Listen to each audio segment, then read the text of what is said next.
She hadn't played a single match yet, not one. And somehow she already broke the internet.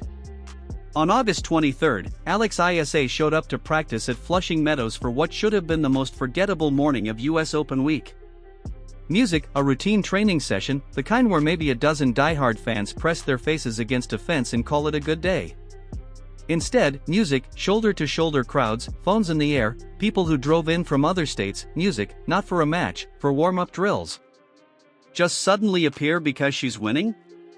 Music, or has it been quietly building for months while everyone was watching the scoreboard and nobody was watching the stands? Music, because if it's the second one, this is a completely different story. Here's where it actually starts. Alex is from the Philippines. On August 3 of this year, she won her first ever WTA title at the DC Open in Washington. Her first one, not a comeback, not a second wind after some rough patch. Music, her first tour-level trophy at 21, which in tennis, by the way, isn't considered early. Music, it's actually a little late for someone the internet is now treating like an overnight sensation. Music, but what the headlines missed entirely was what that win meant. The Philippines is a nation of over 100 million people. It has produced world-class boxers. It has a basketball culture that borders on a religion. But it has never, not once in its history, music, produced a tennis player that the rest of the world felt they had to pay attention to. Music, so when Alex started beating players who already have Grand Slam titles on their resume, what followed wasn't some dormant fan base waking up. Music, it was an entire diaspora finally getting their first real reason to care about tennis, and they showed up. Hard New York happens to hold one of the largest Filipino communities outside the Philippines itself. Music, Queens, Jersey City, pockets across Connecticut, all within easy driving distance of Flushing Meadows. When people describe this week's crowd as unlike anything the tournament normally sees, music, what they're really describing is that community finally having a reason to gather all in one place at full scale for the very first time. Now, here's the stat that changes the entire shape of the story. Alex has played 56 matches on tour this year. Not just a lot, the most of anyone on the WTA tour. Music, more than Jessica Pegula, more than Elena, more than Mira Andrea, more than Elena Rybakina. Every single one of those players owns a Grand Slam title. Alex doesn't. And she's still the one who spent more time on court than all of them combined. Sit with that for a second. This crowd isn't reacting to one big moment. It's reacting to watching someone show up week after week, city after city all summer long without quietly disappearing the way most breakout music stories do after one good tournament. A one-tournament fluke fades from memory in 3 weeks. 56 matches of relentless grinding consistency is a completely different animal. And it's exactly the kind of thing that builds slowly enough that by the time everyone finally notices, it already looks like it came out of nowhere.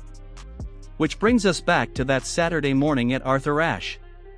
Music, the training clip that started all of this wasn't some carefully engineered PR moment. Music, it was posted by the tournament's own account. Alex working through drills, music, rallying with her coach Joan Bosch, and at one point trading shots comfortably with former world number 3 Gregor Dimitrov, a 21-year-old who didn't come up through any of the sport's traditional pipelines, holding her own without hesitation against a man who spent over a decade near the very top of men's tennis. Nobody staged music, that. It just happened to be caught on camera at exactly the right moment. The comments underneath told the whole story on their own. Music, mostly Filipino names, Filipino flags, messages switching between Tagalog and English mid-sentence. People openly admitting they'd driven or flown in from other states, music, just to stand outside a fence and maybe catch 30 seconds of someone hitting forehands. And after all of it, despite a schedule so packed it left barely any margin, Alex stayed.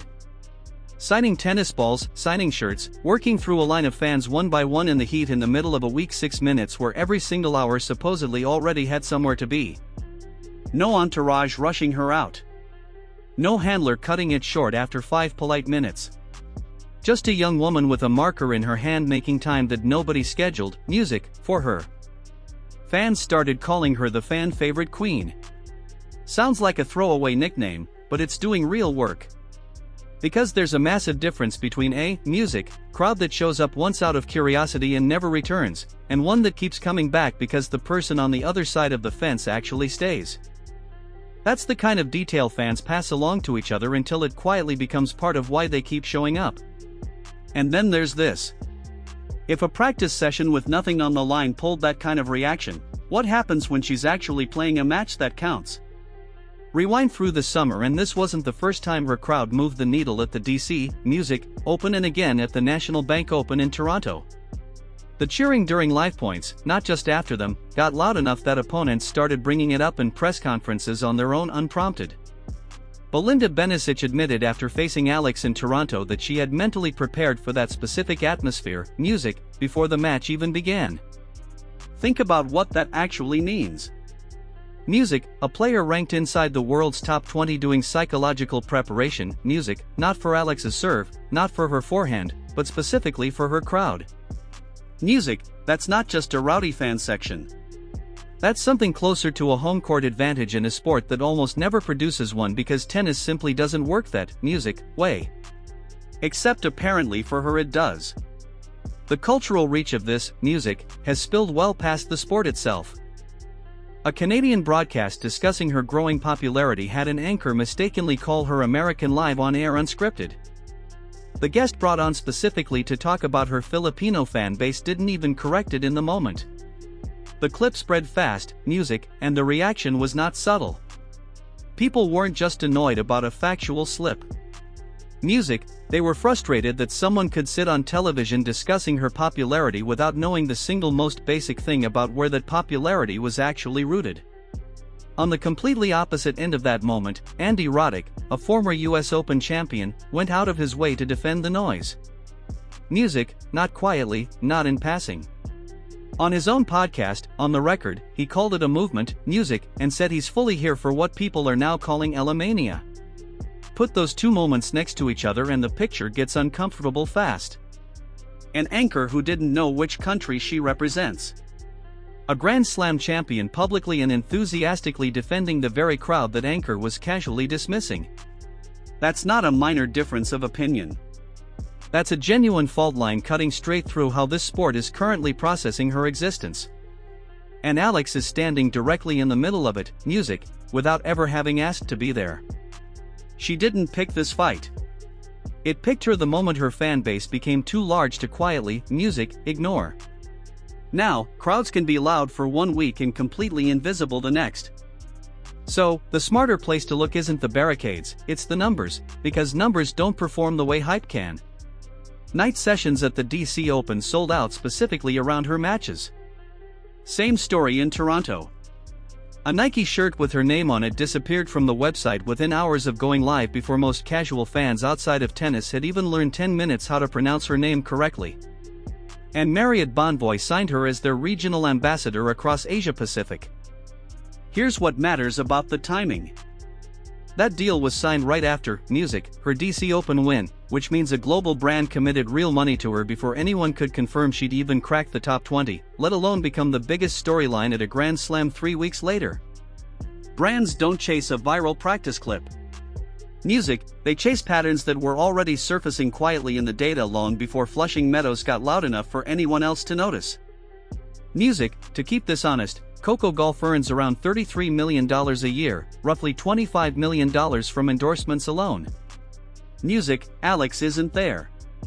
Not close, not yet. But industry estimates already place her endorsement value trending toward $10 million going forward. Music, built around someone who has never once reached a Grand Slam quarterfinal, the gap between her and golf is real, music, and it's worth keeping in view as this unfolds. What's also true is that sponsors are moving on her now, music, instead of waiting for a major title to justify it later, which is not how this industry normally plays it, music, safe. Put it all together and the picture is actually pretty clear. The ranking is real. The seed is real.